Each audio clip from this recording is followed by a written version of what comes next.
Okay, this is chapter 5, classroom discussion. And the first problem is number 4. The question is, what's the acceleration of a piece of clay at the edge of the potter's wheel? And in here we have the new parameter that we haven't discussed yet. It's RPM. And RPM stands for revolutions per minute. And everything is wrong in this parameter because it's minutes, not seconds, right? And revolutions, that's not meters, that's not feet, inches, and stuff like that. So you really have to take good care of revolutions per minute first, and then it will be easy to figure out the actual acceleration. And it's given the diameter of the wheel is 35 centimeters. Be careful, those are centimeters. You can't do centimeters. You have to convert to meters. And another source of mistakes is the diameter.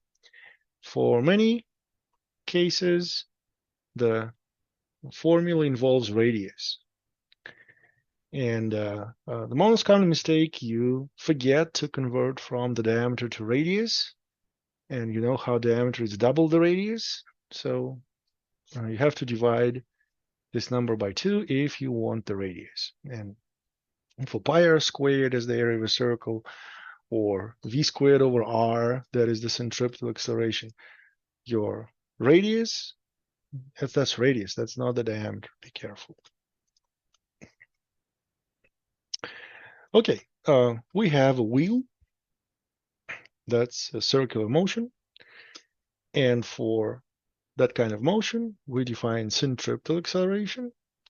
And we know how to calculate the value of it. It's v squared over r. And we know that the direction is towards the center of the trajectory, the center of the circular trajectory.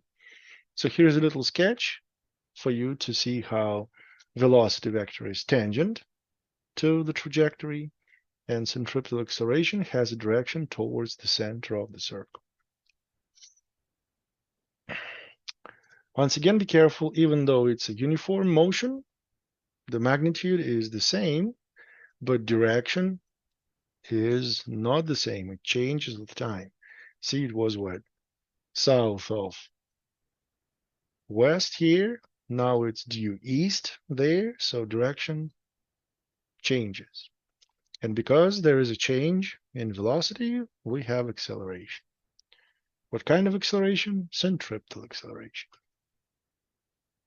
Okay, on to the revolutions per minute. This is a tricky parameter that you have to know what to do. And once again, first of all, no minutes. No minutes, it's got to be seconds. If we're talking time, it's got to be seconds as system international unit of time. And then we got those revolutions. So divide 45 by 60, you get 0.75 revolutions in 1 second. And what we just got is what we call the frequency. Frequency is exactly the inverse of a period. Remember the period that we defined in lectures? Period is the time. Time to do something once. And for circular motion, that would be time to complete 1 revolution. Now what you have here is exactly the inverse. It's how many revolutions you complete in 1 second. Okay? It was how many seconds for 1 revolution. Now it's how many revolutions for 1 second. So frequency is connected to the period in a way that one is the inverse of the other. So it doesn't really matter which one is given. If frequency is given, flip-flop the frequency and you'll get the period. Flip-flop the period and the inverse value is the frequency. So frequency is what can be given, and essentially you're given the period. Or if the period is given by itself, you can still figure out the frequency, just reverse the value. Do the 1 over the value, and the inverse is the value of the other parameter. So if frequency is 0.75 revolutions in 1 second, then 1 divided by 0.75 would be the value for period, which is exactly what I'm doing here. 1 divided by frequency gives you the period, capital T, and 1 divided by 0.75 is 1.3333 of a second now. So we are within System International Units. And now you know the time for 1 complete revolution.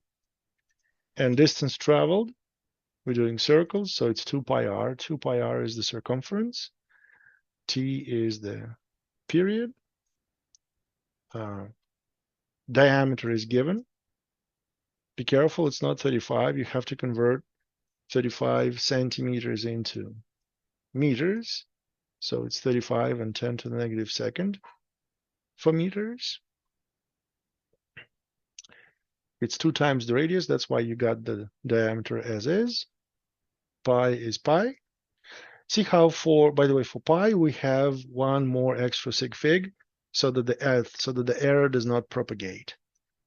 If you have 2 sig figs to work with, 2 sig figs here, 2 sig figs there, then your pi or any other constant should have at least 3 sig figs, 1 more than you have the accuracy given.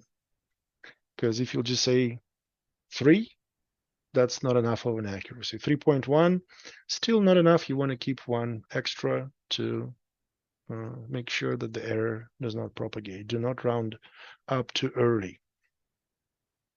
So for all of your constants, keep at least 1 extra sig fig for your intermediate calculations. So the speed is 0.8 to 5 meters per second. And the last step is plug in what we just figured out as your magnitude of velocity, divide by the radius. Be careful, this time it is the radius. You can't say diameter anymore. You have to divide by 2 and convert to meters. You cannot do centimeters. So v squared over r. This is your dimensional analysis here. Meters squared, seconds squared divided by meters. Meters cancel, and you still have 1 more meter. And seconds go squared. Meters per second squared is the unit for acceleration. What kind of an acceleration? Centripetal acceleration. And direction is shown on the sketch. So magnitude and direction are taken care of. Life is beautiful. The problem is complete. So once again, revolutions per minute. Do not panic. Get the actual value per 1 second. How many revolutions you do per 1 second, and that is the frequency. And frequency is the inverse of a period. If period is given, reverse the number, 1 over that number, you will get the frequency. If the frequency is given, 1 over the frequency is the period.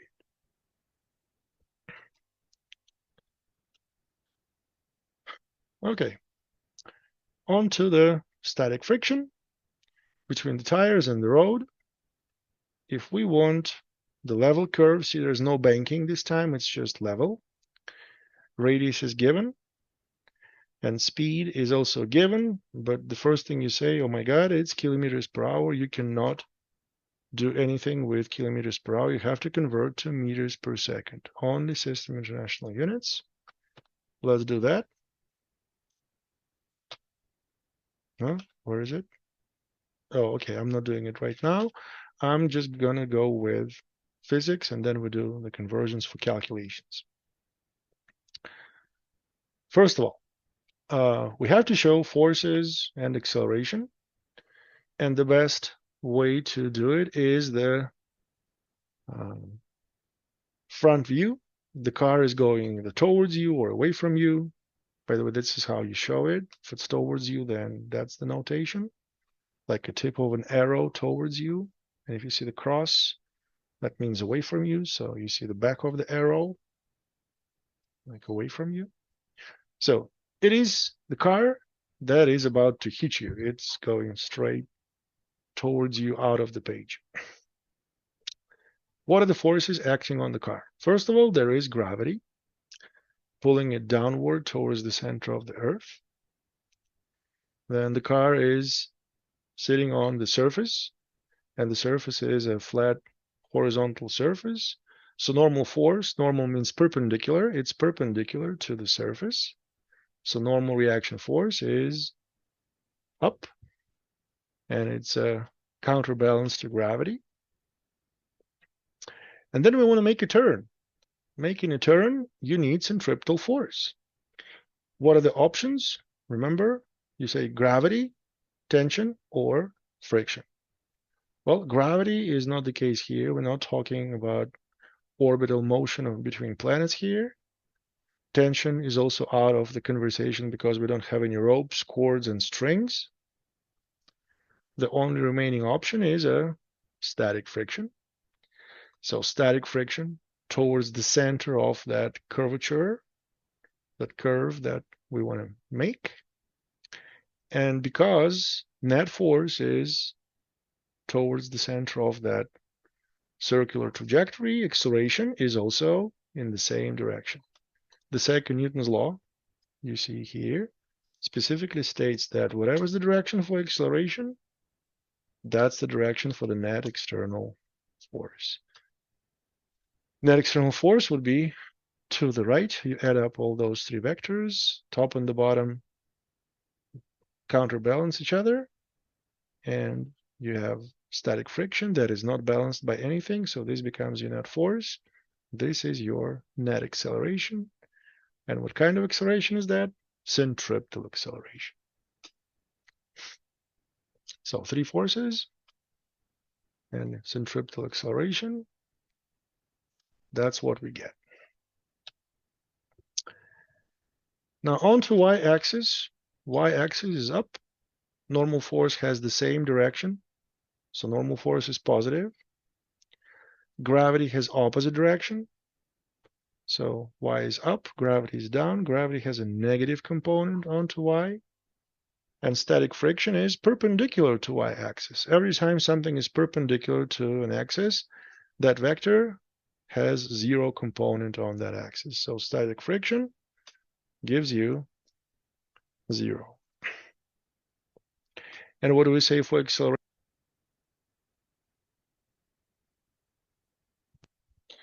The acceleration is also perpendicular to the y-axis. Every time a vector is perpendicular to a certain axis, its component on that axis is 0.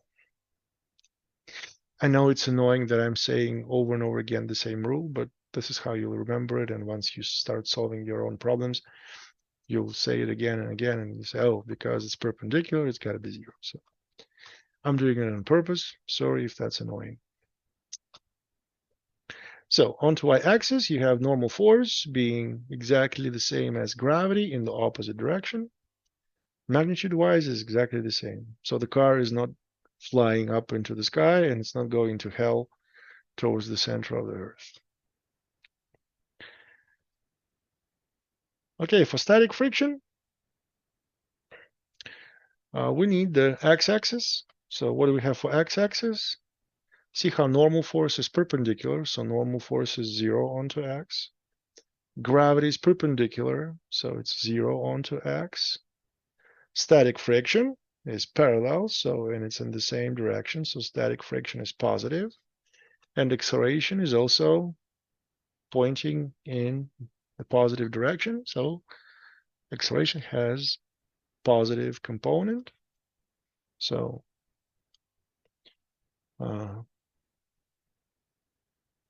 your force, the static friction, equals to mass times acceleration.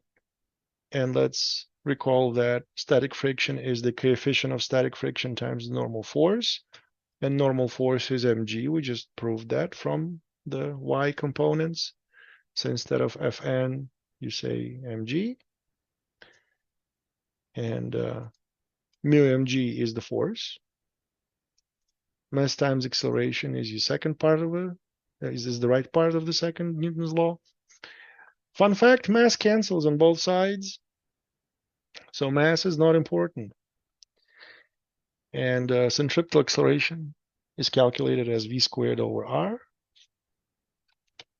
This is your final formula for the coefficient of friction. It is the magnitude of velocity, which was 95 kilometers an hour. Get rid of hours and get the seconds. Get rid of kilometers and get the meters. Don't forget to square the whole thing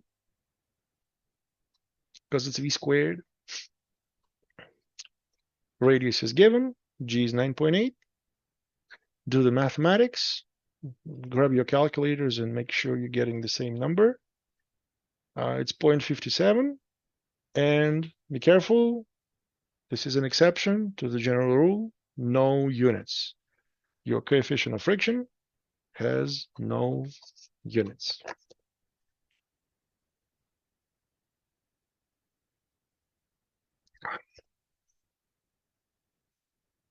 So, yeah, that's it for the problem. Highlights, second Newton's law. Show me all the forces. Show me the acceleration. And x and y components as usual. The only difference is that it used to be free fall. Now it's not free fall, it's v squared over r. And your friction force is mu times normal force. Most of the time you will get this mu mg. So yeah, make sure which one is positive, which one is negative, and if it's perpendicular, then it's a 0. Yeah, that's the physics behind.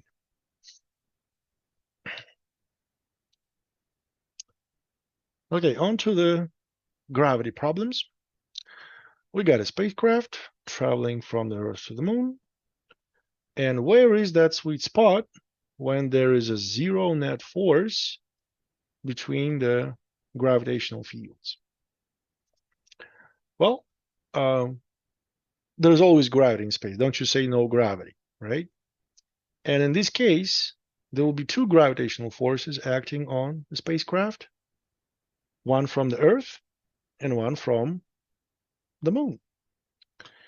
So Earth will pull on towards itself and the Moon will pull in the opposite direction. And your task is to find that distance where the two forces would be exactly the same in magnitude, but of course, opposite in direction.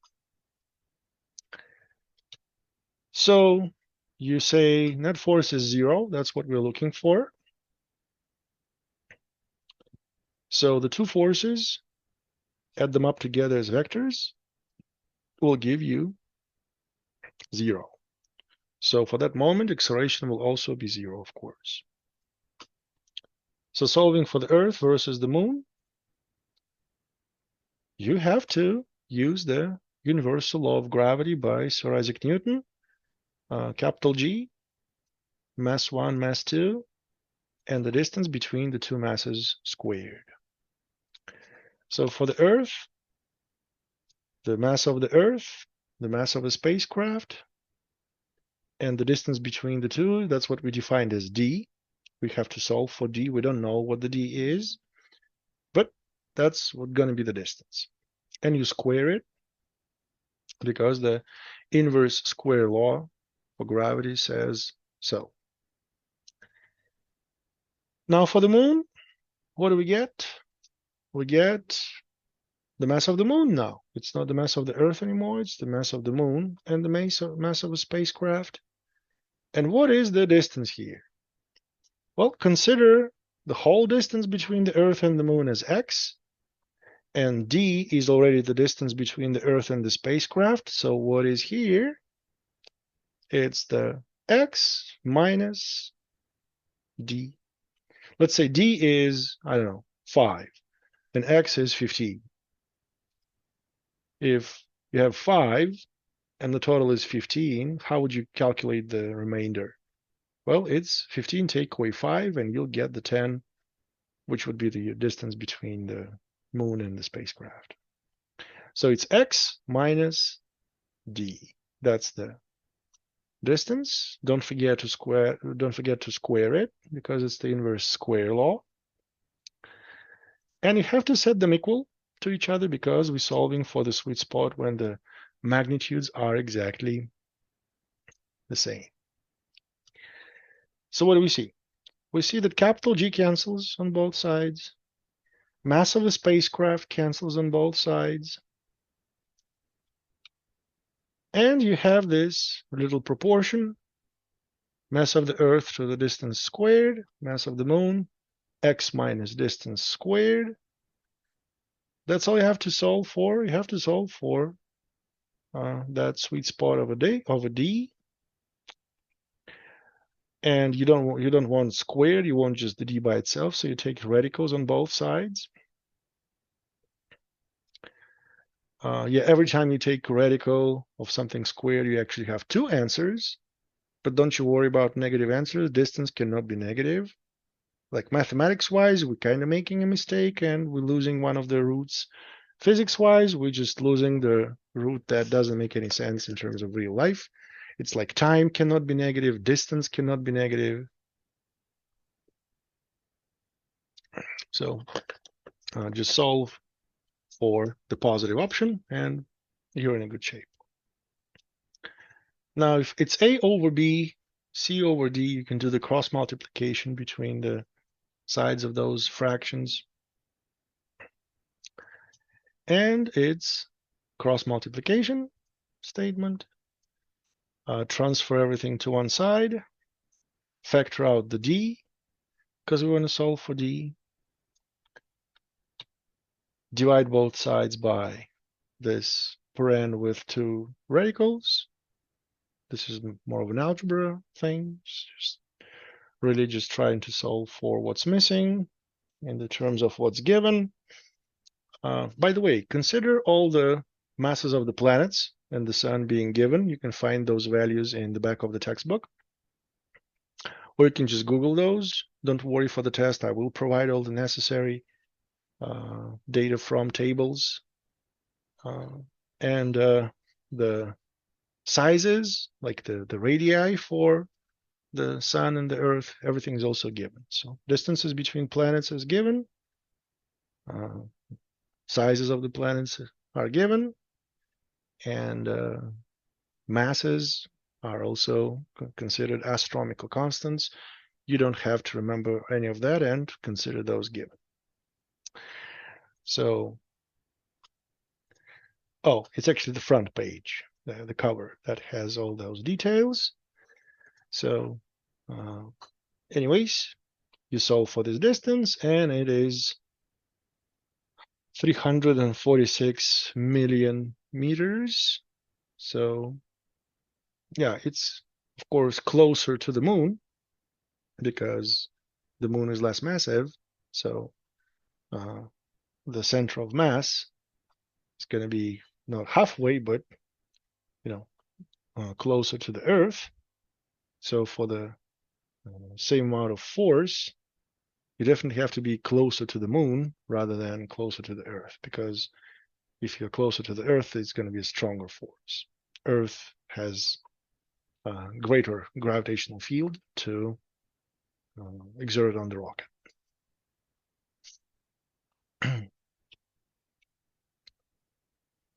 So, yeah, end of story here. Let's solve another classic one for vectors in terms of gravity, or later on you'll solve something similar for electricity and magnetism. So it is a classic problem with spheres at the corners of a square or maybe a triangle. Like many other problems would use other geometrical shapes. This time it's just a square to make it simple. And you got to calculate the total gravitational force on a certain sphere from other three. Remember that everything is attracted to everything, right? And if you choose a sphere, say this one, this sphere will be attracted to the top one, to the one that is on the side, and to the one that is across at the diagonal. And of course, this little sphere will be attracted to everything around as well. So for gravitational interactions, you should always consider what we call the principle of superposition. That means you have to take care of all the gravitational interactions between all the objects inside a certain system. So this time the system is made of 4 spheres. And for this sphere, like I said, you have the gravity towards the first neighbor, second neighbor, and third neighbor. So the net force is going to be a combo of all those 3 forces. You have to add them up as vectors. Be careful. You don't add them as numbers. It's not scalars. They are vectors. So you have to do things either by components or do the geometrical methods like triangular method and parallelogram method. So be careful. How much of a gravity? That's the amount. Universal law of gravity by Sir Isaac Newton tells us the magnitudes. And don't forget to specify the direction. So direction-wise, I'm showing those 3 vectors. We'll discuss them in details as well. So first force is 667 times 10 to the negative 11th. Masses are the same, I believe. Yeah, it's 7.5 kilograms for masses. So it is 7.5 and 7.5 for the first and the second spheres. And distance, it says 0.8 meters. So it's 0.8, 0.8, 0.8, 0.8. We have a square. For squares, you know, the distances are all the same. So 0.8 goes square, and that's the gravitational force between the sphere of interest and the one that is on top of it. For the third one, see how it is a similar result, similar calculations. This sphere versus the one that we have chosen as the primary one. Same result, same distance, same masses. Everything's the same. But the second one is a little tricky. What's tricky about here is the distance. Because if this is D and this is D, and this is D and this is D, the diagonal of a square is not a D. You have a right triangle to think of, D and the D, so D squared plus D squared, that's 2D squared. And the hypotenuse would be the radical of 2D squared, and that would be a radical 2D.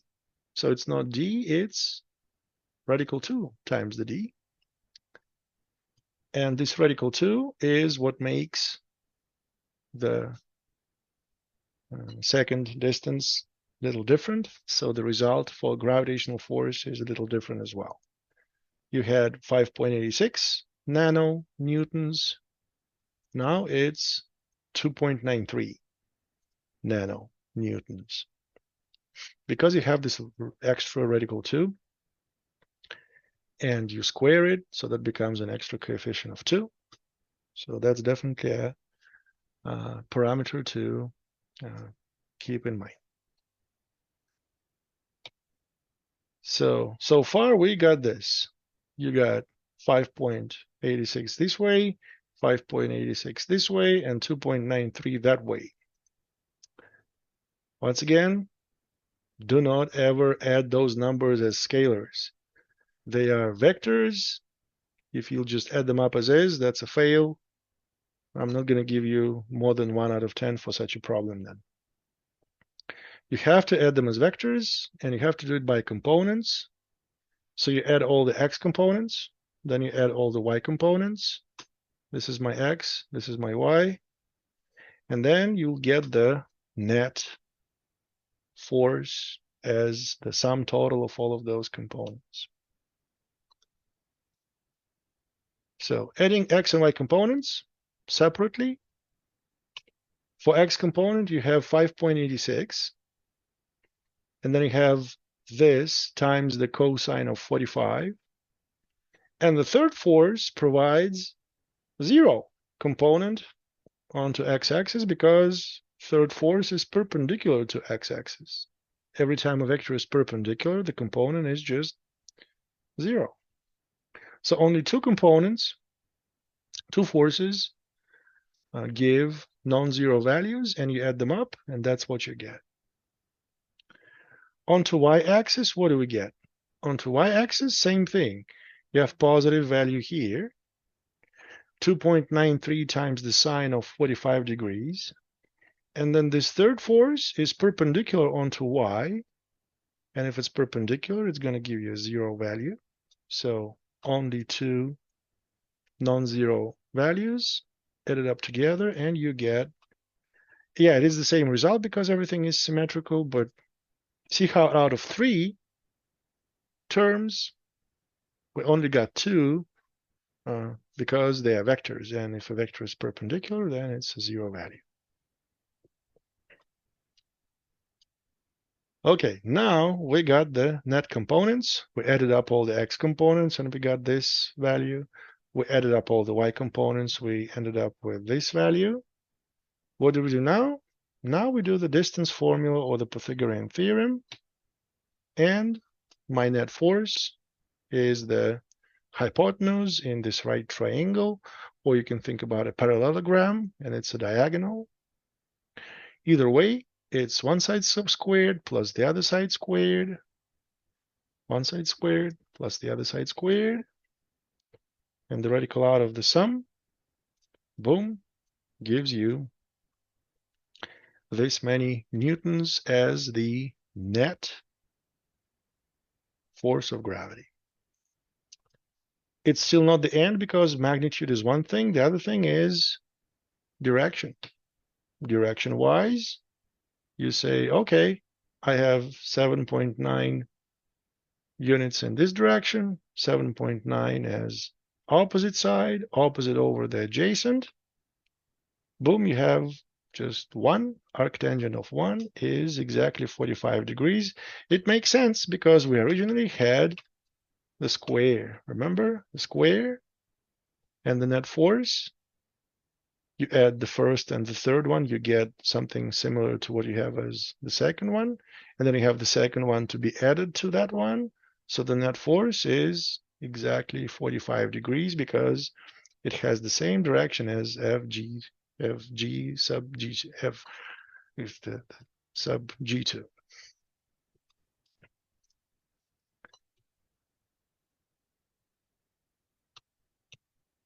You're adding those two vectors, that's the net vector. And if the components have the same value, then you're going to get exactly 45 degrees. Should make sense.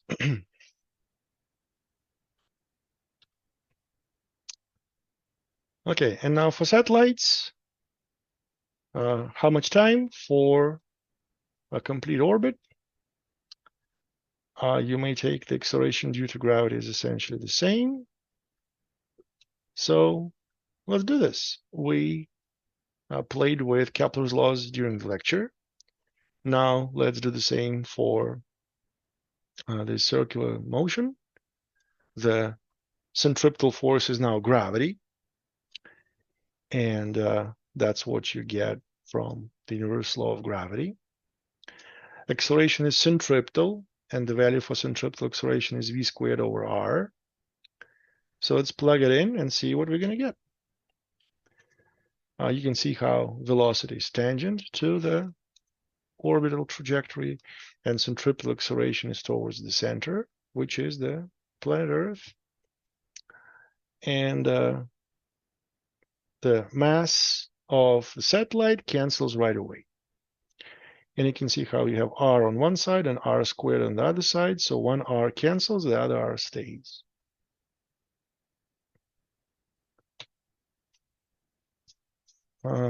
That's pretty much it. Because from here, you do the cross multiplication and solve for the linear velocity.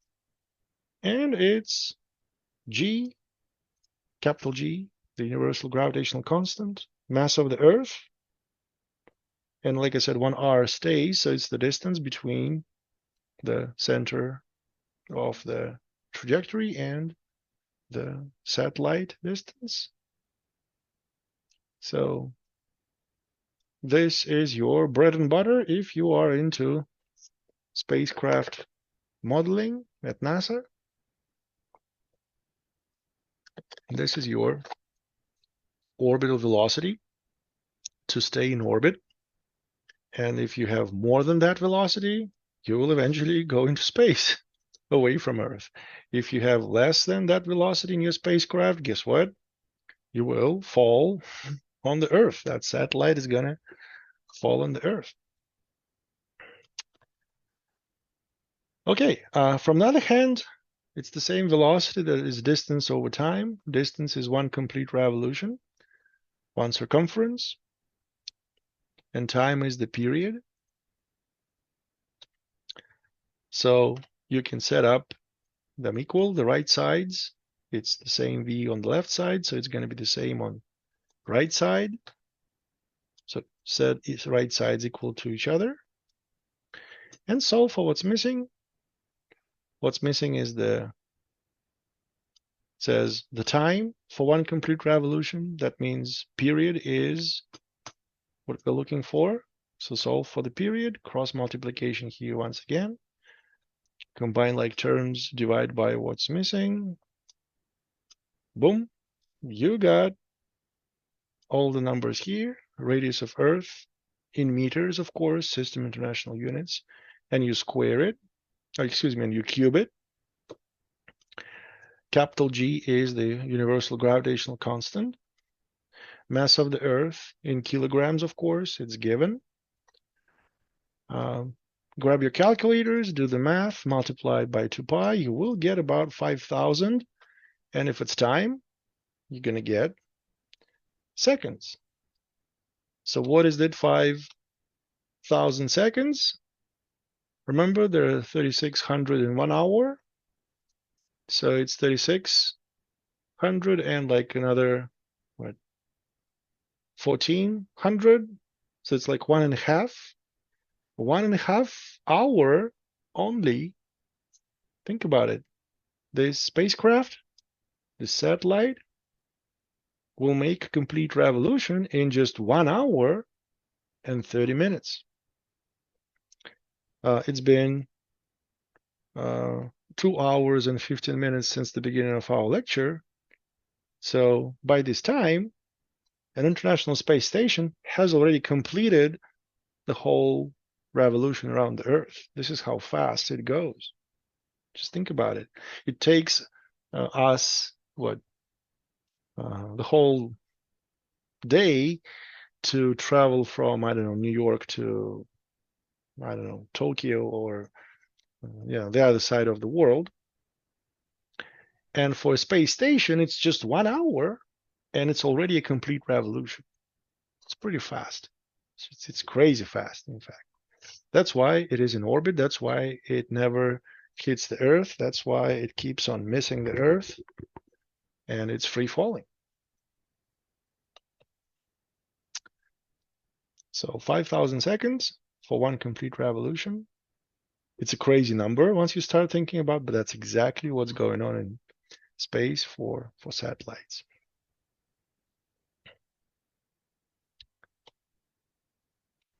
Okay, determine the mass of the Earth from the known period and the distance of the Moon. Think about it.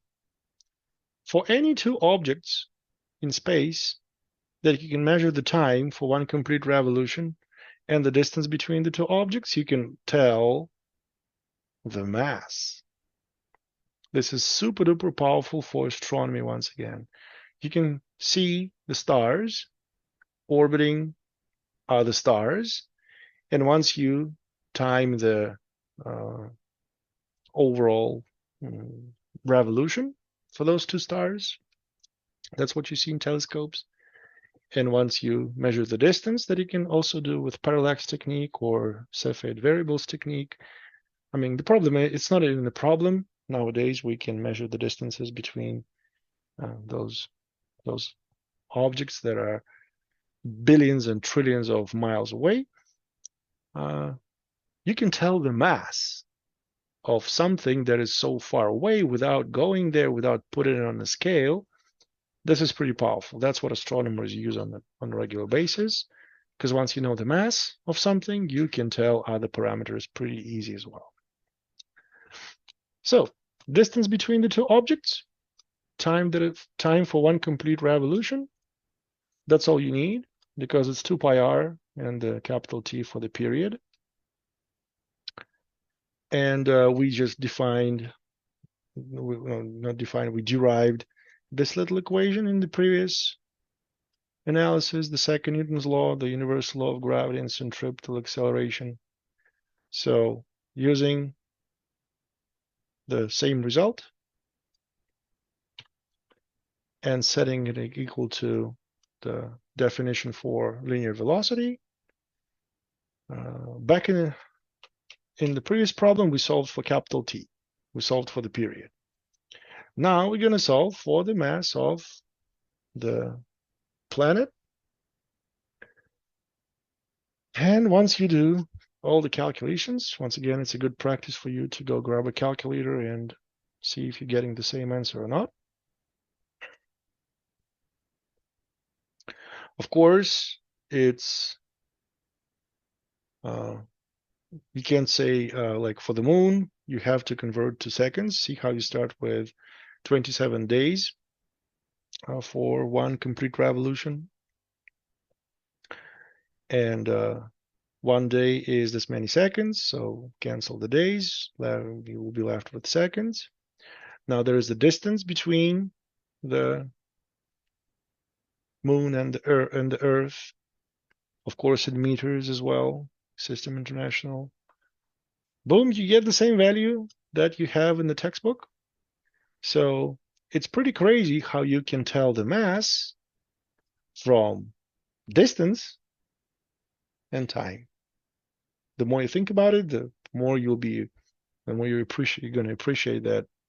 It's just crazy how distance, and the time, and all of a sudden you can calculate the mass out of that data. That's exactly what astronomers do on a regular basis, like I said. There are no tricks here. This is your second Newton's law. From one perspective, it's the law of gravity, because this is your centripetal force. And then centripetal acceleration is v squared over r. Set them equal, solve for whatever you want.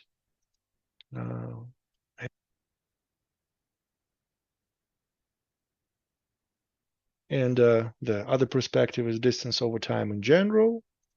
So you can connect to the period and the distance traveled in a circumference. Very, very clever and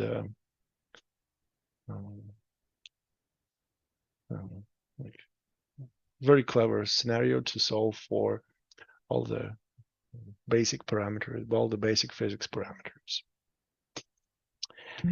Anyways, this is the end for classroom discussion.